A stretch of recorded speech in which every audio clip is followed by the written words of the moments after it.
So this week Kyiv Post went wild on Ukrainian startups. A lot of young people from Donetsk, Dnipropetrovsk and Kyiv started their own projects that are supposed to be really successful, it seems like that. But Elena, what do you think? Is it a trend in Ukraine? Yeah, I absolutely think that it's a new trend because young people bring their own ideas, and it's interesting for Ukraine not just to go outsource, not just to serve for foreign projects, but to produce your own project to support them. And it's a new opportunity for our programmers, for our creative guys who have a lot of ideas that actually help to improve your life, to make it more interesting and more comfortable. Yeah, I think, Jakub, you have some statistics data. Well, it's not actually statistics, it's more of anecdotal evidence, but I think it was very interesting. I was talking to this group of programmers from Lviv who are telling me that back a couple of years ago it was still 98 to 2% dominated by outsourcing work, boring programming work basically. And now it's 95 to 5 or even 90 to 10 that they're actually coming up with their own ideas. And this group in particular, they're focused, they only want to do the interesting stuff. So they gained international fame by doing a map of curse words that are tweeted in the United States. Not all of their projects are very successful. They did one where they mapped the smells in Lviv because they have canalization problems. That's something they think out of the box. Yeah, well, that's their thing. They've managed to build up enough clientele and enough money coming in that they can actually focus now on most of their free time on doing these exciting projects. Yeah, and these projects get really different. I mean, there are projects on like a pet cube on entertaining your pet and this small map of Lviv, and there are projects that are really socially important, like this glove that can transform the sign language into words. I don't know, Nastya, what do you think? What about the importance of these projects? They should kind of be valued somehow, the more important projects should be I don't know, more advertised or given more funds to, or probably just for different purposes, and it's fine to have different projects. Yeah, I really think that the project that was invented by a group of 4 young students from Donetsk, it's really very important as a social project, and because in the world there are about 70 million deaf people, according to the latest statistics by the World Federation of the Deaf, and those guys, they really did a great job inventing a new device that could convert a sign language into sounds and make it possible for the deaf people to conduct a real conversation and to communicate with people. What do you think? Should there be more projects like that are socially important? And it's fine to have a lot of projects like PetCube and this small map of Lviv or something else that are just for fun. I think we need both. Yeah, it's great if we can help people who have some problems, and it's really great when we can help people who need somebody to stay with their pets, for example, like a PetCube, and so. Yeah. Which ones have more better business perspectives in terms of gaining funds and being profitable? Well, I think that's the big worry here, is how many of these projects actually have a business future.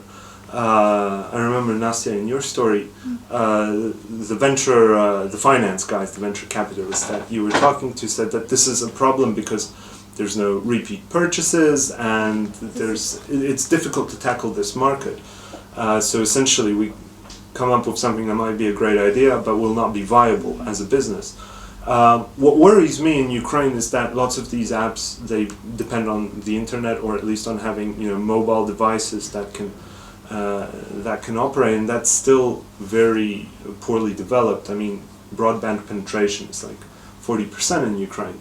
But coming back to your story, I think it's probably the wackiest apps that have the best business future. So, PetCube, I don't know if you want to explain exactly what that was, but well, basically, it's a gadget, it's a digital device that is supposed to help pet owners to entertain their pets while they're away, and it's like a small cube that has a camera and a laser beam inside, and you can manage it through the iPhone or whatever, like Android smartphone, and it's really very expensive. It's like $200 per one little cube, but oh really? yeah, it's $200. It's not like the exact price now. They only have the latest prototype, which is not. It doesn't mean that it will be like that or it won't change. But still, it's like it will be around that price. But still, I talked to the pet owners who had like 5 dogs, and she said that I would totally get it but she's living in the private house, but I think she recommends it for those who live in apartments with their pet, because well, people say that pets can damage a lot when they are not entertained, that they are left at home, and I think it can help. They plan this project for the American market, which they say spends like $52 billion for the pets a year, so it can work. What about you, Elena? What the project that you are writing about? Do you think it has business prospects, and can it tap, I guess, the international market, which is what will really make or break? Yeah, basically, yeah, because I'm writing about education. It's education startup. The guys started a tutors website. They found different tutors in USA. It's professors. It's guys with professional teaching education, and they actually have several websites. One in the USA and one here in Ukraine. They're called Preplay, and using this website, you can find a tutor for yourself. You can so just you're very busy. You have your own business, but you need to improve your English. And using only Skype, and you can talk to native speakers. You can get ready to some TOEFL examination. It sounds really good because you don't need to spend your time to go to some groups to test several courses that will fit you or won't fit you. So by the way, I've watched TV news, and there was a guy who kind of learned like 24 of languages just through Skype. So just Skype, so it kind of works. Yeah, it really works, and for now these guys started Ukrainian project only 3 weeks ago, but we used to talk on Wednesday, and they already have 10 people per day who are asking for teacher. So it becomes really popular, and they're good in. Why they're good? They're testing their teachers. It's not the first teachers that you will find in internet, because people could write a lot about themselves, how good they are, and they have a special person, also very very good educated as a professor, and he's just making some kind of casting for these professors who will teach their future students. But this idea isn't really new. I mean, there are a lot of projects like that. There are a lot of websites, I think, who have this teacher service, like find a tutor for you. And why is it like a startup? They started it like they did something new with the testing, or there is something else that is.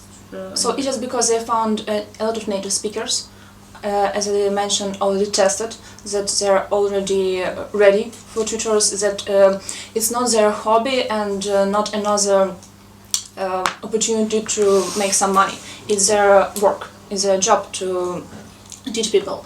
And I think that in Ukraine it's actually something new, because they have people who are very good just in TOEFL, in grammar. So you can find. You can pick up your topic and. Yeah. So you can choose what actually do you need, because no one can be perfect in everything. So that's a good idea.